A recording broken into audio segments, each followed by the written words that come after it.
दोस्तों नमस्कार, ये है मार्गदर्शन फॉर सिविल सर्विसेज। मैं अनुराग चौधरी।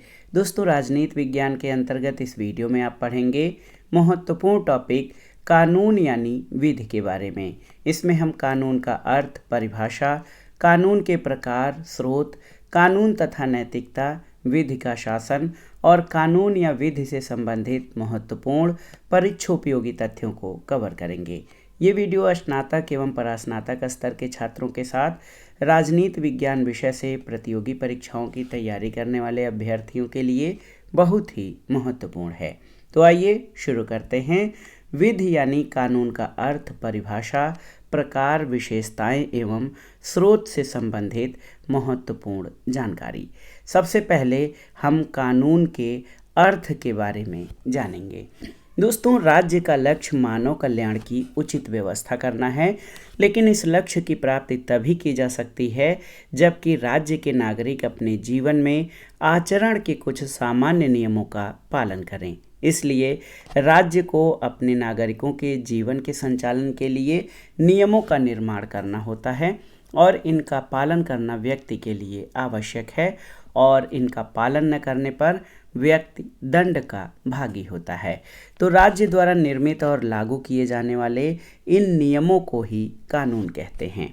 तो याद रखिएगा, राज्य अपने नागरिकों के लिए जो निर्देशात्मक नियम बनाता है उन्हें हम विधि या कानून कहते हैं, और कानून का पालन करना राज्य के लिए सभी नागरिकों के लिए स्वैच्छिक न होकर अनिवार्य होता है, तभी राज्य में व्यवस्था बनी रहेगी। चूँकि राज्य अपने नागरिकों के लिए अन्य संगठनों की अपेक्षा अधिक महत्वपूर्ण होता है, इसलिए राज्य का कानून अन्य सभी निर्देशात्मक कानूनों और नियमों के ऊपर होता है। दोस्तों, कानून की कुछ विचारकों द्वारा जो परिभाषाएं दी गई हैं उसमें आप देख सकते हैं। मैकाइवर के अनुसार राज्य कानून का शिशु और जनक दोनों है। ऑस्टिन का कहना है कि कानून संप्रभु की आज्ञा है, और वुडरो विल्सन एक महत्वपूर्ण विचारक हैं। वुडरो विल्सन, इनके अनुसार कानून प्रचलित विचार और व्यवहार का वह अंश है जिसे एक समान नियमों के रूप में स्पष्ट और औपचारिक मान्यता दी गई हो, और इन नियमों को शासन की सत्ता और शक्ति का समर्थन प्राप्त हो। एक महत्वपूर्ण कानूनविद हैं J.W. सालमंड। इनके अनुसार कानून उन सिद्धांतों का समुच्चय है जिन्हें राज्य मान्यता देता है और न्याय के प्रवर्तन के दौरान लागू करता है। रास्को पाउंड के अनुसार कानून उन सिद्धांतों का समुच्चय है जिन्हें सार्वजनिक और नियमित न्यायाधिकरण मान्यता देते हैं और न्याय के प्रवर्तन के दौरान लागू करते हैं। तो इन परिभाषाओं के आधार पर आप कह सकते हैं कि कानून वे नियम हैं जिन्हें राज्य के द्वारा निर्मित या स्वीकृत किया जाता है और जिनका पालन न करने पर राज्य के द्वारा दंडित किया जाता है। तो इन परिभाषाओं के आधार पर राज्य के कुछ तत्व जो हैं क्या हो सकते हैं उनको जानना जरूरी है। दोस्तों, कानून के लिए नागरिक समाज का अस्तित्व आवश्यक है, क्योंकि नागरिक समाज सुव्यवस्थित संगठन है और इस संगठन के संचालन के लिए ही नियमों की आवश्यकता होती है। दूसरी चीज़ ये कि कानूनों के निर्माण और उनकी क्रियान्विति के लिए संपूर्ण प्रभुत्व संपन्न सत्ता होना आवश्यक है। कानूनों का संबंध व्यक्ति के बाहरी आचरण से होता है, उनके आंतरिक भावना से नहीं, और नागरिकों को कानूनों का अनिवार्य रूप से पालन करना होता है। इन कानूनों का उल्लंघन करने पर वे राज्य के द्वारा दंड के भागी होते हैं। दोस्तों, कानून ऐसे होने चाहिए जिनका पालन न केवल दंड के भय से बल्कि सामाजिक हितों की भावना से भी किया जाना चाहिए। कानून कई प्रकार के होते हैं, जैसे व्यक्तिगत कानून, सार्वजनिक कानून, संवैधानिक कानून, सामान्य कानून, प्रशासकीय कानून, प्रथागत कानून, अध्यादेश और अंतर्राष्ट्रीय कानून। आइए जानते हैं कानून के उद्गम या स्रोतों के बारे में। दोस्तों, कानून के स्रोत से आशय उन साधनों से है जो प्रत्यक्ष रूप से कानून के निर्माण में सहायता देते हैं। आधुनिक राज्यों में सामान्यतः विधानमंडल द्वारा यानी संसद के द्वारा कानून का निर्माण किया जाता है, लेकिन विधानमंडल के अतिरिक्त भी कानून के कई स्रोत हैं जिनका उल्लेख किया जाना आवश्यक है। एक विचारक हैं टी.ई. हालैंड। इन्होंने अपनी पुस्तक द एलिमेंट्स ऑफ ज्यूरिस्प्रूडेंस में कानून के 6 स्रोतों का उल्लेख किया है। रीति रिवाज, धर्म, न्याय निर्णय, वैज्ञानिक टीकाएँ, इक्विटी यानी साम्य और विधि निर्माण। तो आइए एक एक करके कानून के स्रोतों के बारे में जान लेते हैं। पहला है रीति रिवाज या परंपराएं। दोस्तों आप जान लीजिए कि कस्टम्स या रीति रिवाज परंपराएं कानून का प्राचीनतम और सबसे महत्वपूर्ण स्रोत है। इनका निर्माण नहीं होता बल्कि ये समाज में क्रमिक रूप से विकास का परिणाम होते हैं। ये समाज के वे प्रचलित नियम हैं जिन्हें समाज के लोग काफ़ी लंबे समय से मानते चले आ रहे हैं और ये इसी कारण प्रचलित हो जाते हैं। दोस्तों एक राज्य की वैधानिक व्यवस्था होती है उसमें रीति रिवाज और प्रथाओं का बहुत ही महत्वपूर्ण स्थान है। कानून का दूसरा स्रोत जो है वो धर्म है। आप जान लीजिए कि धर्म परंपरागत कानून को धार्मिक विश्वास की मान्यता देकर उन्हें सबल बनाता है और परंपरागत समाज में राजा और पुरोहित का संबंध धर्म और राजनीति की परस्पर निकटता का प्रमाण है। प्राचीन रोम का कानून भी काफ़ी सीमा तक धार्मिक नियमों पर आधारित था। वर्तमान में हिंदू और मुस्लिम धर्म में पर्सनल लॉ, विवाह और उत्तराधिकार को नियमित करने वाला कानून उनके अपने अपने धर्म पर आधारित है। तो कानून के विकास में परंपरा और प्रथाओं की तरह धर्म का महत्वपूर्ण स्थान रहा है, क्योंकि प्राचीन समय में राजा और पुरोहित यानी शासक और जो धर्माधिकारी होते थे दोनों के समन्वय से ही राज्य का संचालन किया जाता था। प्राचीन समाज में धर्म और कानून आपस में एक दूसरे से इतने घुले मिले थे कि जीवन के सभी नियमों का धार्मिक मान्यता का बल पाया जाता था। तो इसलिए धर्म भी कानून के महत्वपूर्ण स्रोत हैं। तीसरा स्रोत न्यायिक निर्णय हैं। तो याद रखिएगा विभिन्न देशों के न्यायालयों के न्यायिक निर्णय भी कानून के बारे में ऐसे सिद्धांत या व्याख्याएं निर्धारित करते हैं जो भावी निर्णयों के लिए पूर्व दृष्टांत या आधार का कार्य करते हैं। दोस्तों जुडिशियल डिसीजन जैसे जैसे सामाजिक व्यवस्था जटिल होने लगती है वैसे वैसे जो रीति रिवाज हैं उनमें संघर्ष होने लगा और इन रीति रिवाजों की वैधता पर भी संदेह किया जाने लगा। तो ऐसे में रीति रिवाजों के लिए जब कोई वैधता पर प्रश्न उठा तो उनके पास कोई समाधान नहीं था। इसको सुलझाने के लिए समाज के सबसे बुद्धिमान व्यक्ति या व्यक्तियों की सलाह ली जाती थी जिनका निर्णय सबको स्वीकार हो, और ऐसे व्यक्तियों के निर्णय कानूनी दृष्टांत के रूप बन गए, नज़ीर बन गए, और आज भी ये न्यायिक निर्णय कानून के विकास में पर्याप्त सहायक हैं। चौथा महत्वपूर्ण कानून का स्रोत कानूनी टीकाएँ हैं। दोस्तों विधिवेत्ताओं द्वारा भिन्न भिन्न देशों के कानून के तत्वों की व्याख्या करने के लिए अपनी टीकाएँ या टिप्पणियाँ लिखी गई हैं। इन टीकाओं के अंतर्गत उन्होंने ऐसे प्रश्नों को उठाया है जिसके बारे में कानून या तो मौन है या अस्पष्ट या सुनिश्चित नहीं है। इन्हें ही कानूनी टीकाएँ कहा जाता है। इसको कमेंट्रीज कहते हैं। तो प्रत्येक देश में कानून के जो ज्ञाता होते हैं वो कठिन कानूनों के अर्थ को समझने के लिए कानून की व्याख्या करते हुए ग्रंथ रचना करते हैं जिन्हें कानूनी टीका कहा जाता है, और न्यायालय में न्यायाधीश इन टीकाओं को मान्यता देते हैं और अपने निर्णयों में इनका आदर के साथ उल्लेख भी करते हैं। तो ये टीकाएँ कानून के विकास में बहुत ही महत्वपूर्ण होती हैं। इसके अलावा कानून का एक और महत्वपूर्ण स्रोत साम्य यानी इक्विटी है। तो साम्य भी न्यायाधीश द्वारा निर्मित एक प्रकार का कानून है। जब किसी मामले के संबंध में वर्तमान कानून अस्पष्ट है यानी कुछ भी चीज़ें क्लियर नहीं हो रही हैं, न्यायाधीश ये अनुभव करे कि संबद्ध पक्ष को किसी तरह की सहायता देना न्याय की भावना के अनुरूप है, तो वहाँ साम्य के सिद्धांत का प्रयोग करते हुए ऐसी व्यवस्था की जाती है। तो साम्य एक तरह से औचित्य हो जाएगा, साम्य नीति इक्विटी या औचित्य जिससे कानून का उद्भव होता है, ये भी महत्वपूर्ण स्रोत माने जाते हैं। दोस्तों आप जान लीजिए कि ऐसे विषय जिनके संबंध में कानून कोई प्रकाश नहीं डालता, तो न्यायाधीश विवेक, न्यायशास्त्र के अनुभव और न्याय की साधारण मान्यताओं के आधार पर निर्णय देते हैं और ये निर्णय ही औचित्य निर्णय कहलाते हैं। विधि निर्माण कानून का बहुत ही महत्वपूर्ण स्रोत है। लेजिस्लेशन तो व्यवस्थापन या विधि निर्माण कानून का सबसे प्रत्यक्ष और महत्वपूर्ण स्रोत है। प्राचीन काल में जो विधि निर्माण का कार्य था वो राजा या शासक करता था, लेकिन बाद में सभी राज्यों में जो व्यवस्थापन का कार्य है वो व्यवस्थापिका, विधानमंडल या संसद के द्वारा किया जाने लगा। और व्यवहार के रूप में प्रत्येक देश में सभी कानून विधानमंडल द्वारा बनाए जाते हैं। यही व्यवस्थापन कानून के सबसे महत्वपूर्ण स्रोत हैं। और कानून के प्रारंभिक स्रोतों का महत्व आज कम हो गया है, लेकिन आज भी वो व्यवस्थापन की अति पर या उनके अत्याचार पर या उनके मनमानी पर अंकुश लगाने का कार्य करते हैं। कानून के उद्देश्य क्या हैं, इसको जानना भी जरूरी है।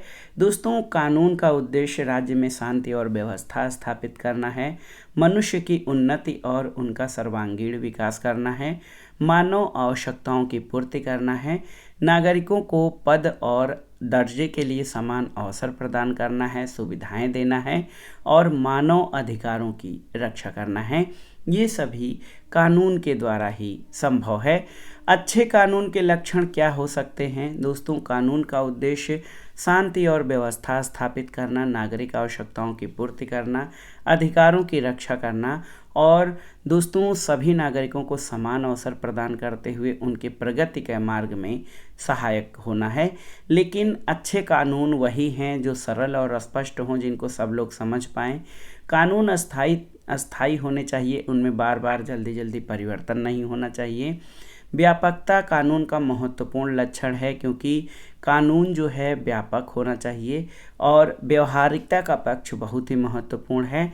कानून निष्पक्ष होना चाहिए, ये नागरिकों के अधिकारों का रक्षक होना चाहिए और साथ ही साथ मनुष्यों के सर्वांगीण प्रगति में सहायक होने चाहिए। आइए जानते हैं कानून और नैतिकता के बारे में कि कानून यानी लॉ एंड मोरालिटी। दोस्तों, कानून और नैतिकता दोनों मानव व्यवहार को विनियमित करने में महत्वपूर्ण भूमिका निभाते हैं, लेकिन दोनों अलग अलग ढंग से मानव व्यवहार को विनियमित करते हैं। कानून और नैतिकता की भावना दोनों ही दूसरों के प्रति उचित व्यवहार करना सिखाती है। इसलिए एक आदर्श कानून के लिए आवश्यक है कि वो हमारी नैतिक मान्यताओं के भी अनुरूप हो। अधिकांश मामलों में हमारी नैतिकता की भावना हमें कानून का पालन करने की प्रेरणा देती है, लेकिन कभी कभी हमारा सामना ऐसे कानूनों से भी होता है जो स्वयं में अन्यायपूर्ण हो। ऐसी स्थिति में हमारी नैतिक भावना अनुचित कानून का विरोध करने की प्रेरणा देती है। अतीत में महात्मा गांधी ने दक्षिण अफ्रीका में रंगभेद की नीति को अन्यायपूर्ण पाया और उसका विरोध किया था। इस तरह भारत में उन्होंने ब्रिटिश शासन के अन्यायपूर्ण नमक कानून के विरोध स्वरूप नमक कानून को तोड़कर सविनय अवज्ञा आंदोलन की शुरुआत की। अमेरिका में अश्वेत नेता मार्टिन लूथर किंग ने कानून के क्षेत्र में अश्वेतों के प्रति भेदभाव का जमकर विरोध किया। तो ये कानून और नैतिकता के बारे में विचार थे। आइए जानते हैं कि कानून और नैतिकता में क्या प्रमुख अंतर है। देखते हैं, पहला अंतर है कि कानून का सरोकार मनुष्य के बाह्य कार्यकलाप से है, उसकी आंतरिक प्रेरणा से नहीं, जबकि नैतिकता का स्रोत मनुष्य की अंतरात्मा है।